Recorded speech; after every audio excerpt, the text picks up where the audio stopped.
Hi everyone, welcome to my channel. ತಮ್ಮೆಲ್ಲರಿಗೂ ಕೂಡ ನಮ್ಮ ಚಾನಲ್ಗೆ ಸ್ವಾಗತವನ್ನು ಕೋರ್ತಾ ಇವತ್ತಿನ ವಿಡಿಯೋದಲ್ಲಿ ಬಹಳ ಇಂಪಾರ್ಟೆಂಟ್ ಆದಂತಹ ಮಾಹಿತಿಯನ್ನು ತಮ್ಮೊಂದಿಗೆ ನಾನು ಶೇರ್ ಮಾಡ್ಕೊಳ್ತಾ ಇದ್ದೀನಿ.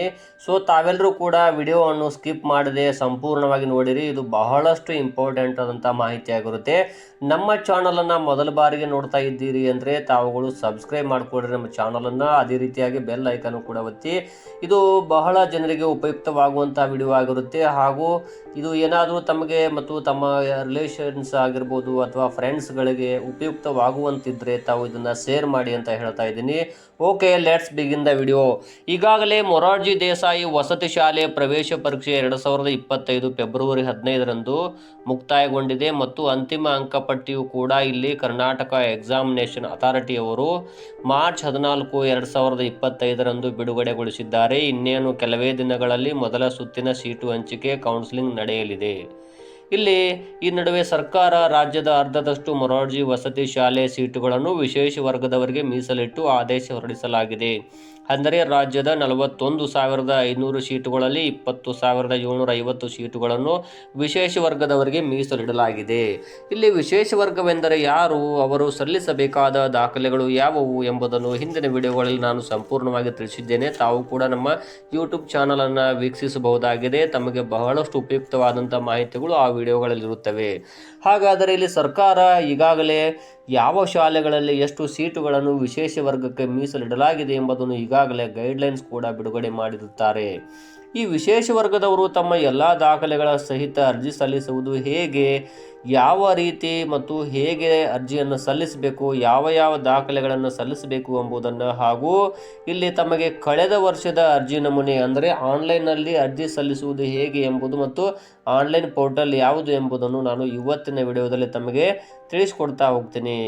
ಇಲ್ಲಿ ಮೊದಲನೇದಾಗಿ ಇಲ್ಲೊಂದು ಅರ್ಜಿ ಫಾರ್ಮೆಟ್ ಇರುತ್ತೆ. ಇದು ಕಳೆದ ವರ್ಷ ವಿಶೇಷ ವರ್ಗದವರಿಗಾಗಿ ಸಿದ್ಧತೆ ಮಾಡಿರುವ ಮತ್ತು ಸಿದ್ಧ ಮಾಡಿದಂತಹ ಒಂದು ಇಲ್ಲಿ ಪೋರ್ಟಲ್ ಆಗಿರುತ್ತದೆ. ಅಂದರೆ ಇದೇ ವೆಬ್ಸೈಟ್ನಲ್ಲಿನೇ ಈ ವರ್ಷವೂ ಕೂಡ ಅರ್ಜಿಯನ್ನು ಸಲ್ಲಿಸಬೇಕಾಗುತ್ತದೆ. ಈ ಕಳೆದ ವರ್ಷದ ಅರ್ಜಿ ಫಾರ್ಮೆಟ್ ಇದಾಗಿತ್ತು. ಇದರಲ್ಲಿರುವಂಥ ಸಂಪೂರ್ಣ ಮಾಹಿತಿ ಸಂಪೂರ್ಣವಾಗಿ ಡೀಟೇಲ್ಸ್ ನೋಡ್ತಾ ಹೋಗಿ. ಇಲ್ಲಿ ಕರ್ನಾಟಕ ವಸತಿ ಶಿಕ್ಷಣ ಸಂಸ್ಥೆಗಳ ಸಂಘ ಅಂತ ಇಲ್ಲಿ ಹೆಡ್ಲೈನ್ಸ್ ಇರುತ್ತೆ. ಇಲ್ಲಿ ಕೊಟ್ಟಿದ್ದಾರೆ. ಇಲ್ಲಿ ಮೊರಾರ್ಜಿ ಆಗಿರ್ಬೋದು, ಕಿತ್ತೂರು ಮತ್ತು ರಾಣಿ ಚೆನ್ನಮ್ಮ ಆಗಿರ್ಬೋದು, ಇಲ್ಲಿ ಅಟಲ್ ಬಿಹಾರಿ ವಾಜಪೇಯಿ, ಏಕಲವ್ಯ ಮಾದರಿ ಮತ್ತು ಡಾಕ್ಟರ್ BR ಅಂಬೇಡ್ಕರ್, ಶ್ರೀಮತಿ ಇಂದಿರಾ ಗಾಂಧಿ, ನಾರಾಯಣ ಗುರು, ಮಾಸ್ತಿ ವೆಂಕಟೇಶ್ ಅಯ್ಯಂಗಾರ್ ಹಾಗೂ ಇತರೆ ವಸತಿ ಶಾಲೆಗಳ 6ನೇ ತರಗತಿಗೆ ನೇರ ಪ್ರವೇಶಕ್ಕೆ ಅರ್ಜಿ 2024. ಇಲ್ಲಿ ಶುಲ್ಕರಹಿತ, ಸಂಪೂರ್ಣ ಉಚಿತ, ವಿಶೇಷ ವರ್ಗಗಳ ಮಕ್ಕಳಿಗೆ ಮಾತ್ರ ಅಂತ ಕೊಟ್ಟಿರುತ್ತಾರೆ. ಹಾಗಾದರೆ ಇಲ್ಲಿ ಅರ್ಜಿ ಸಲ್ಲಿಸುವುದು ಹೇಗೆ ಅಂದರೆ ಮೊದಲಿಗೆ ಇಲ್ಲಿ SATS ನಂಬರ್, ಇದು ಯಾರು ಕೊಡ್ತಾರೆ, ಈ ನಂಬರ್ ಎಲ್ಲಿ ಸಿಗುತ್ತೆ ಅಂದರೆ ತಮ್ಮ ಮಕ್ಕಳು ಕಲಿಯುತ್ತಿರುವಂತಹ ಶಾಲೆ, ಅದು ಖಾಸಗಿ ಆಗಿರ್ಬೋದು, ಸರ್ಕಾರಿ ಶಾಲೆ ಆಗಿರ್ಬೋದು ಅಥವಾ ಅನುದಾನಿತವಾಗಿರ್ಬೋದು, ಆ ಶಾಲೆಯ ಮುಖ್ಯ ಗುರುಗಳಿಂದ ತಮ್ಮ ಮಕ್ಕಳ SATS ನಂಬರನ್ನು ಪಡೆದುಕೊಳ್ಳಬೇಕು. ಅದ್ರ ಜೊತೆಗೆ ಇಲ್ಲಿ ಅರ್ಜಿ ಸಲ್ಲಿಸುವಾಗ ಆ ನಂಬರನ್ನು ಎಂಟ್ರಿ ಮಾಡಿದ ಕೂಡಲೇ ಇಲ್ಲಿ ಫೈಂಡ್ ಅಂತ ಬರುತ್ತೆ, ಹುಡುಕಿ ಅಂತ. ಅದು ಹುಡುಕಿದ ಕೂಡಲೇ ಸಂಪೂರ್ಣ ಡೀಟೇಲ್ಸ್ ಎಲ್ಲ ವಿದ್ಯಾರ್ಥಿ ಮಾಹಿತಿ ಓಪನ್ ಆಗುತ್ತೆ. ಒಂದು ವೇಳೆ ಅಲ್ಲಿ ಏನಾದರೂ ತಪ್ಪುಗಳಿದ್ರೆ ಇಲ್ಲಿ ಎಡಿಟ್ ಮಾಡ್ಕೊಳ್ಳಿಕ್ಕೂ ಅವಕಾಶ ಇರುತ್ತೆ. ಆದರೆ ಇಲ್ಲಿ ಅಭ್ಯರ್ಥಿ ಹೆಸರನ್ನು ಚೇಂಜ್ ಮಾಡಲಿಕ್ಕೆ ಬರೋದಿಲ್ಲ. ಇಲ್ಲಿ ಲಿಂಗ ಆಗಿರ್ಬೋದು, ಹುಟ್ಟಿದ ದಿನಾಂಕ, ಪ್ರವರ್ಗ ಆಗಿರ್ಬೋದು, ಮೊಬೈಲ್ ನಂಬರನ್ನು ಕೂಡ ಚೇಂಜ್ ಮಾಡ್ಬೋದಾಗಿದೆ. ಮತ್ತು 5ನೇ ತರಗತಿ ವ್ಯಾಸಂಗ ಮಾಡ್ತಿರುವ ಶಾಲೆ, ಅದು ಕ್ಲಾಸು ಮತ್ತು ಇಲ್ಲಿ ಡೈಸ್ ಕೋಡ್, ಇದೆಲ್ಲ ಮಾಹಿತಿ ಅಲ್ಲಿರುತ್ತದೆ. ಅದರೊಂದಿಗೆ ಇಲ್ಲಿ ಅಭ್ಯರ್ಥಿಯ ಭಾವಚಿತ್ರವನ್ನು ತಾವು ಅಪ್ಲೋಡ್ ಮಾಡಬೇಕಾಗುತ್ತದೆ. ಸೈಜ್ 25 KB ಇಂದ 50 KB ಒಳಗಡೆ ಇರಬೇಕು. ಅದನ್ನು ತಾವು ಅಪ್ಲೋಡ್ ಮಾಡಬೇಕಾಗುತ್ತದೆ. ಅದೇ ರೀತಿ ಇದು JPG ಫಾರ್ಮೆಟಲ್ಲಿ ಇರಬೇಕಾಗುತ್ತೆ. ಇಲ್ಲಿ ತಂದೆ ಹೆಸರು, ತಾಯಿ ಹೆಸರು ಕೂಡ ಇಲ್ಲಿ ಅದು ಬಂದಿರುತ್ತೆ. ಒಂದು ವೇಳೆ ಅದು ಬರೆದಿದ್ದಲ್ಲಿ ತಾವು ಇಲ್ಲಿ ಎಂಟ್ರಿ ಮಾಡಬಹುದಾಗಿದೆ ಇನ್ನೊಂದು ಸಾರಿ. ಹಾಗಾದರೆ ಅಭ್ಯರ್ಥಿಯ ವಿಶೇಷ ವರ್ಗವನ್ನು ಆಯ್ಕೆ ಮಾಡಿ ಸರ್ಕಾರಿ ಆದೇಶಕ್ಕೆ ಹಾಕಿ ಕ್ಲಿಕ್ ಮಾಡಿ ಅಂತ ಬರುತ್ತೆ. ಇಲ್ಲಿ ತಾವು ತಮ್ಮ ವಿಶೇಷ ವರ್ಗ ಯಾವುದು ಎಂಬುದರಲ್ಲಿ ಕ್ಲಿಕ್ ಮಾಡಬೇಕಾಗುತ್ತದೆ. ಉದಾಹರಣೆಗೆ A ಅಂತಿದೆ ನೋಡ್ರಿ, ಅಲ್ಲಿ ಸಫಾಯಿ ಕರ್ಮಚಾರಿಗಳ ಮಕ್ಕಳು, A ಚಿಂದಿ ಆಯುವರ ಮಕ್ಕಳು, A ಚಿತಾಗಾರದ ಕಾರ್ಮಿಕರ ಮಕ್ಕಳು, A ಸ್ಮಶಾನ ಕಾರ್ಮಿಕರ ಮಕ್ಕಳು, A ಮ್ಯಾನ್ಯುವಲ್ ಸ್ಕ್ಯಾವೆಂಜರ್ಗಳ ಮಕ್ಕಳು, B ಬಾಲ ಕಾರ್ಮಿಕರ ಮಕ್ಕಳು, B ಜೀತ ವಿಮುಕ್ತ ಮಕ್ಕಳು, ಇಲ್ಲಿ ರಕ್ಷಿಸಲ್ಪಟ್ಟ ದೇವದಾಸಿಯರ ಮಕ್ಕಳು, HIV ತುತ್ತಾದ ಪೋಷಕರ ಮಕ್ಕಳು, ಇಲ್ಲಿ 25%ಕ್ಕಿಂತ ಹೆಚ್ಚು ಅಂಗವಿಕಲತೆ ಹೊಂದಿರುವ ವಿಶೇಷ ಚೇತನ ಮಕ್ಕಳು, ಇಲ್ಲಿ ಒಬ್ಬ ಪೋಷಕರನ್ನು ಹೊಂದಿರುವ ಮಕ್ಕಳು, ಅನಾಥ ಮಕ್ಕಳು, ಅಲೆಮಾರಿ ಸಮುದಾಯಗಳಿಗೆ ಸೇರಿದ ಮಕ್ಕಳು, ಯೋಜನೆಗಳಿಂದ ಸ್ಥಳಾಂತರಗೊಂಡ ಪೋಷಕರ ಮಕ್ಕಳು, ಸೇವಾನಿರತ ಸೈನಿಕರ ಮಕ್ಕಳು, ನಿವೃತ್ತ ಸೈನಿಕ ಸಿಬ್ಬಂದಿ ಮಕ್ಕಳು, SC/ST ಆಶ್ರಮ ವಸತಿ ಶಾಲೆಗಳಲ್ಲಿ 5ನೇ ತರಗತಿ ಉತ್ತೀರ್ಣರಾದ ಮಕ್ಕಳು, ಇಲ್ಲಿ ಅಲೆಮಾರಿ ಅರೆ ಅಲೆಮಾರಿ ಮಕ್ಕಳು ಇವರೆಲ್ಲರೂ ಕೂಡ ವಿಶೇಷ ವರ್ಗದಡಿ ಬರುತ್ತಾರೆ. ತಮ್ಮ ವರ್ಗ ಯಾವುದು ಎಂಬುದನ್ನು ಇಲ್ಲಿ ತಾವು ಕ್ಲಿಕ್ ಮಾಡಬೇಕು. ಇಲ್ಲಿ ಸೂಚನೆಯನ್ನು ಕೂಡ ಕೊಟ್ಟಿದ್ದಾರೆ. ಮೇಲ್ಕಂಡ ಎಲ್ಲ ವಿಶೇಷ ವರ್ಗ ಸ್ಪೆಷಲ್ ಕ್ಯಾಟಗರಿ ಅಡಿಯಲ್ಲಿ ಖಾಲಿರುವ ಸೀಟುಗಳನ್ನು ಒಟ್ಟಾರೆಯಾಗಿ ಪರಿಗಣಿಸಲಾಗಿದ್ದು ಆಯಾ ಪ್ರವರ್ಗಗಳ ಮೀಸಲಾತಿಗೆ ಅನುಗುಣವಾಗಿ ಸೀಟುಗಳ ಹಂಚಿಕೆಗೆ ಅವಕಾಶ ಕಲ್ಪಿಸಲಾಗಿದೆ ಅಂತ ತಿಳಿಸಿದ್ದಾರೆ. ಇನ್ನು ಅಭ್ಯರ್ಥಿಯು ವಿಶೇಷ ವರ್ಗದ ಅಡಿಯಲ್ಲಿ ವ್ಯಾಸಂಗ ಮಾಡಲು ಇಚ್ಛಿಸುವ ಜಿಲ್ಲೆ, ತಾಲೂಕು ಮತ್ತು ವಸತಿ ಶಾಲೆಯಲ್ಲಿ ಲಭ್ಯವಿರುವ ಖಾಲಿ ಸ್ಥಾನಗಳನ್ನು ಈ ಕೆಳಗಿನ ನೀಡಿರುವ ಮಾಹಿತಿಗಳ ಮುಖಾಂತರ ಆಯ್ಕೆ ಮಾಡಿ ತಮ್ಮ ನಿರ್ಧಾರವನ್ನು ಸಲ್ಲಿಸುವುದು. ಇಲ್ಲಿ ತಾವು ಕೇವಲ ತಮ್ಮ ಸ್ವಂತ ಜಿಲ್ಲೆ ಅಷ್ಟೇ ಅಲ್ಲದೆ ಬೇರೆ ಜಿಲ್ಲೆಯಲ್ಲಿ ಕೂಡ ಇಲ್ಲಿ ಕಲೀಲಿಕ್ಕೆ ಅವಕಾಶ ಇರುತ್ತೆ. ಏಕೆಂದರೆ ತಮ್ಮ ಜಿಲ್ಲೆ ಎಲ್ಲ ಸೀಟುಗಳು ಭರ್ತಿಯಾದಲ್ಲಿ ನಿಮ್ಮ ಅಕ್ಕಪಕ್ಕದ ಜಿಲ್ಲೆಗಳಲ್ಲೂ ಕೂಡ ಅಲ್ಲಿ ಖಾಲಿ ಹುದ್ದೆಗಳು ಅಥವಾ ಖಾಲಿ ಸೀಟುಗಳಿದ್ದಲ್ಲಿ ತಾವು ಅಲ್ಲಿ ಅರ್ಜಿಯನ್ನು ಸಲ್ಲಿಸುವಾಗ ಮೆನ್ಷನ್ ಮಾಡಿದರೆ ಸಾಕು. ಅಲ್ಲಿ ಖಾಲಿ ಸೀಟು ಇದ್ದರೆ ತಮಗೆ ಇಲ್ಲಿ ಕಲೀಲಿಕ್ಕೆ ಅವಕಾಶ ಸಿಗುತ್ತೆ. ಮತ್ತು ವಸತಿ ಶಾಲೆ ತಾಲೂಕು ಯಾವ ತಾಲೂಕಿನಲ್ಲಿದೆ ಆ ವಸತಿ ಶಾಲೆ, ಅಲ್ಲಿ ಸೀಟುಗಳು ಎಷ್ಟು ಲಭ್ಯವಿದೆ ಅನ್ನೋದು ಕೂಡ ಅಲ್ಲಿ ಮೆನ್ಷನ್ ಆಗಿಬಿಡುತ್ತೆ. ಡೈರೆಕ್ಟ್ ಓಪನ್ ಆಗುತ್ತೆ. ಅಲ್ಲಿ ಹಂಚಿಕೆ ಎಷ್ಟಾಗಿದ್ದಾವೆ, ಎಷ್ಟು ಖಾಲಿ ಉಳಿದಿದ್ದಾವೆ ಎಲ್ಲವನ್ನು ಕೂಡ ಅಲ್ಲಿ ತೋರಿಸುತ್ತದೆ. ಇನ್ನು ವಸತಿ ಶಾಲೆ ಹೆಸರು ಅದೆಲ್ಲ ತಾನೇ ಓಪನ್ ಆಗುತ್ತೆ. ಇಲ್ಲಿ ತಾವು ನೆಕ್ಸ್ಟ್ ಏನು ಮಾಡ್ಬೇಕಂದ್ರೆ ಸಬ್ಮಿಟ್ ಮಾಡಿದರೆ ಸಾಕು.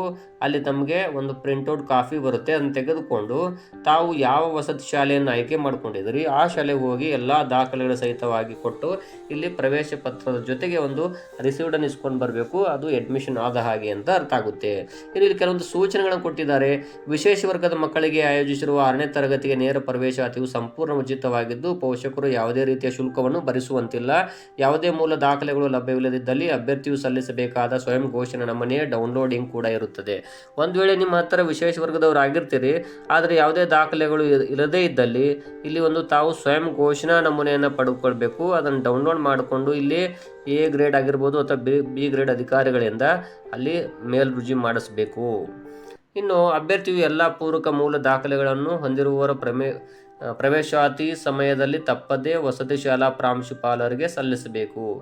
ಎಲ್ಲ ಮಾಹಿತಿಯನ್ನು ತಾವು ಭರ್ತಿ ಮಾಡಿದ ಕೂಡಲೇ ಒಂದು ಪ್ರಿಂಟ್ಔಟ್ ಕಾಪಿ ಬರುತ್ತೆ. ಅದನ್ನು ತಾವು ತೆಗೆದುಕೊಂಡು ಅದರೊಂದಿಗೆ ಮೂಲ ದಾಖಲೆಗಳನ್ನು ತೆಗೆದುಕೊಂಡು ಹೋಗಿ ಒಂದು ಸಲ ಜೆರಾಕ್ಸ್ ಪ್ರತಿಗಳನ್ನು ತೆಗೆದುಕೊಂಡು ಹೋಗಿ ಅದರ ಜೊತೆಗೆ ಆಧಾರ್ ಕಾರ್ಡ್, ರೇಷನ್ ಕಾರ್ಡ್ ಆಗಿರ್ಬೋದು ಮತ್ತು ತಮ್ಮ ಇಲ್ಲಿ ಬ್ಯಾಂಕ್ ಪಾಸ್ ಪುಸ್ತಕ ಆಗಿರ್ಬೋದು, ಪಾಸ್ಪೋರ್ಟ್ ಸೈಜ್ ಫೋಟೋ ಆಗಿರ್ಬೋದು, ಇನ್ಕಮ್ ಕಾಸ್ಟ್ ಆಗಿರ್ಬೋದು ಅಥವಾ ವಿಶೇಷ ವರ್ಗದ ಮೂಲ ಪ್ರಮಾಣ ಪತ್ರ ಇದ್ದರೆ ಓಕೆ. ಇಲ್ಲದೇ ಇದ್ದಲ್ಲಿ ತಾವು ಏನು ಮಾಡ್ಬೋದು ಅಂದರೆ ಇಲ್ಲಿ ಒಂದು ನಮೂನೆ ಸಿಗುತ್ತೆ. ಅಂದರೆ ಇಲ್ಲಿ ಯಾವ ನೀವು ವಿಶೇಷ ವರ್ಗದ ಅಡಿಯಲ್ಲಿ ಬರುತ್ತೀರಿ ಆ ವಿಶೇಷ ವರ್ಗದ ಸ್ವಯಂ ಘೋಷಣಾ ನಮೂನೆ ಇರುತ್ತೆ. ಅದನ್ನು ಕೂಡ ಡೌನ್ಲೋಡ್ ಮಾಡಿಕೊಂಡು ಎಲ್ಲ ಮಾಹಿತಿ ಭರ್ತಿ ಮಾಡಿ ಇಲ್ಲಿ ಗ್ರೇಡ್ 1 ಅಥವಾ ಗ್ರೇಡ್ 2 ಅಧಿಕಾರಿಯಿಂದ ಅದನ್ನೆಲ್ಲವನ್ನು ಸಹಿ ಮಾಡಿಸಿ ಸೀಲ್ ಹಾಕಿಸಿ ಅದನ್ನೆಲ್ಲವನ್ನು ತೆಗೆದುಕೊಂಡು ತಮ್ಮ ಆಯ್ಕೆ ಮಾಡಿಕೊಂಡಂತಹ ವಸತಿ ಶಾಲೆಗೆ ಹೋಗಿ ಕೊಟ್ಟರೆ ಇಲ್ಲಿಗೆ ತಮ್ಮ ಅಡ್ಮಿಷನ್ ಆದ ಹಾಗೆಯೇ. ಇದು ಕಳೆದ ವರ್ಷದ ವಿಶೇಷ ವರ್ಗದ ನೇರ ಪ್ರವೇಶಕ್ಕೆ ಸಂಬಂಧಪಟ್ಟಂತಹ ಒಂದು ಅರ್ಜಿ ಲಿಂಕ್ ಆಗಿರುತ್ತದೆ. ಈ ಮಾಹಿತಿ ತಾವು ತಿಳ್ಕೊಂಡ್ರೆ ಸಾಕಾಗುತ್ತೆ. ಇದೇ ವರ್ಷ ಇನ್ನೊಂದು 8 ರಿಂದ 10 ದಿನಗಳಲ್ಲಿ ಅರ್ಜಿ ಕರೆಯಲಾಗುತ್ತದೆ. ಆ ಸಂದರ್ಭದಲ್ಲಿ ಕೂಡ ಇದೇ ರೀತಿ ಮಾಹಿತಿ ಇರುತ್ತದೆ. ಹಾಗಾಗಿ ಇದನ್ನು ಮುಂಚಿತವಾಗಿ ತಮಗೆ ಇದನ್ನು ತಿಳಿಸ್ಕೊಡ್ತಾ ಇದ್ದೀನಿ. ತಾವು ಸಾಕಷ್ಟು ಜನರಿಗೆ ಇದು ಅವಶ್ಯಕತೆ ಯಾರಿಗಿದು ಅವರಿಗೆ ಶೇರ್ ಮಾಡಿ ಅಂತ ಹೇಳ್ತಾ ಇದ್ದೀನಿ. ಮತ್ತು ಈ ವಿಡಿಯೋ ಇಷ್ಟ ಆದರೆ ಲೈಕ್ ಮಾಡಿ, ಅದೇ ರೀತಿಯಾಗಿ ಸಬ್ಸ್ಕ್ರೈಬ್ ಮಾಡಿಕೊಡಿ ಅಂತ ಹೇಳ್ತಾ ಇದ್ದೀನಿ. ಧನ್ಯವಾದಗಳನ್ನು ತಿಳಿಸ್ತಾ ಇದ್ದೀನಿ.